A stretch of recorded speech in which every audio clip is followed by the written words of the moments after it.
Well, as the war between Russia and Ukraine seems to be raging on, possibly no end in sight, Putin has given a list of demands. Doesn't seem, at least as of yet, Ukraine is willing to meet those demands. So, as the war rages on and gas prices continue to just climb and go out of control here at home, the pollsters are doing what pollsters are known to do, and they're going out and they're taking polls right now of the American people. Now, some of you may know about a recent Reuters poll.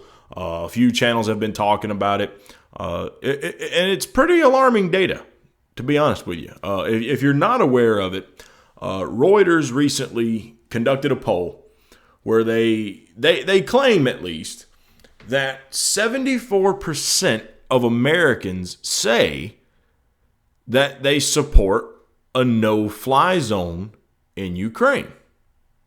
Now, I mean, I'm guessing this is 74% of the Americans that they polled. I don't remember just how many people they polled. I know I wasn't certainly one of those people. So it obviously, I don't think it's 74% of the whole country. But that's still an alarming number, right? 74% of the people support a no-fly zone in Ukraine. So what a lot of people have been bringing up to that is, well, do these people even know, truthfully, what a no-fly zone really is? Now, full disclosure, I was one of those people who, at the time, I said, well, I don't know. I feel like people probably don't know. There's been a lot of other channels that have said the same thing. They say, that people probably seem to think that it's like we can flip some switch and it'll just jam radars and boggle the planes up where they can't tell where they're flying, so it would be a dangerous thing to try to do. So it basically just stops the planes from flying in and they can't do it anymore. And that's definitely not what a no-fly zone is. We don't have some Star Wars, shit going on where we can do that. I mean, now there are scrambling technologies and stuff like that, but that's not what this is. If a no-fly zone, and I could be preaching to the choir to a lot of you here, but if a no-fly zone gets put in place, you're going to be shooting down Russian planes, which could arguably start World War III, right? I mean, that's pretty much a given at this point. Well, the reason I say that they claim 74% of the people support it is because there is, I guess, a lesser-known poll. I certainly haven't heard any of these other people that are talking about the Reuters poll mention this one. But I think this one is actually done a little bit better. So I'm going to put the picture up on the screen right here so you can see what I'm talking about. But this is coming from YouGov, okay? And YouGov America conducted some polls. And when they asked people, do you think enforcing a no-fly zone over Ukraine is a good idea or a bad idea, when they worded it that way, they had 40% say it was a good idea, 30% say that they were not sure, and 30% say it was a bad idea. Now, that's actually way more divided, and the amount of people who said that it was a good idea is far less than what Reuters is claiming. And guys, we're not talking about a margin of error here, okay? We're talking about going from 74% to 40% in another poll. And according to this, they asked the question, I'm assuming the same way Reuters would have. So now you've got to ask a question, is it who they're polling? Or are they just are one of these groups, I know who my suspicion, if this is the case, I know who I suspect is doing it, if they're doing this. But is somebody just putting out a poll to try to push propaganda or something? Is that what's going on here with some of these? I don't suspect YouGov, if that's taking place, is the one doing it. And again, because as you can see on the picture, they then asked another question, okay? They said, should the U.S. military shoot down Russian military planes flying over Ukraine? So now they've changed the wording on it, okay? Now they're actually asking it in a way that explains what a no-fly zone is. You go from 40% saying it's a good idea to 30% saying it's a good idea, 24%, not 30% that's not sure anymore, 24% that's not sure, and 46% that oppose the idea. So, a couple ways you can look at that, right? When you ask it in a more honest way, there are actually more people that seem to oppose it than there are people who thought it was a good idea when you ask it in a way that they're probably confused as to what it actually is. However, I'm just going to be honest with you.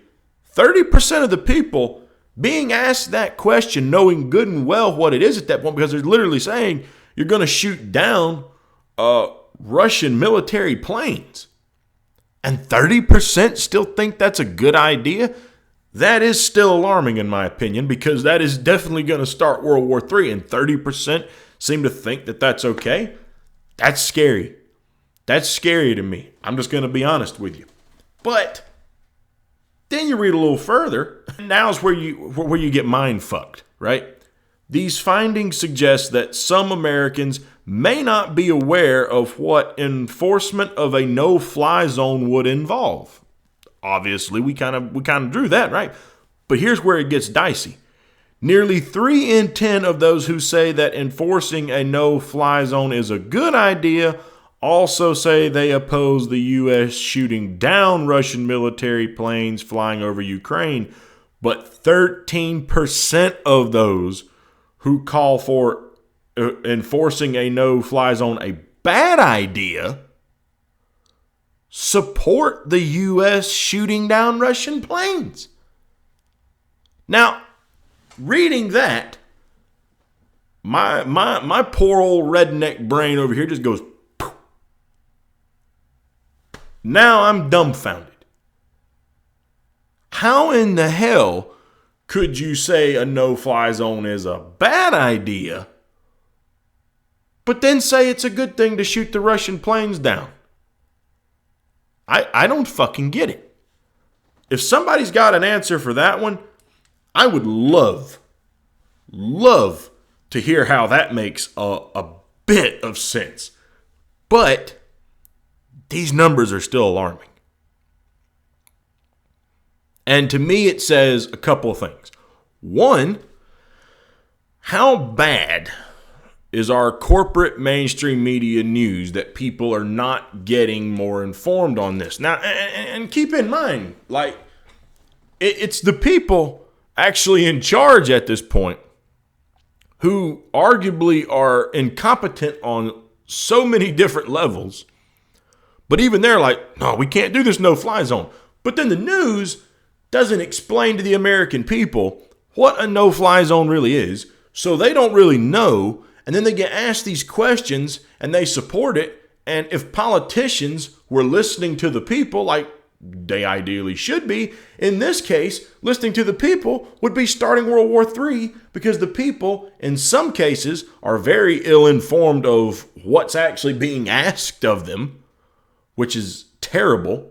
And really, the people need to take a certain level of accountability for that as well, because as responsible citizens, you should be, to some extent, staying on top of what's going on in your country. You should probably know things like that. You should probably, like, if you don't know what it is, ask. Don't just say yes.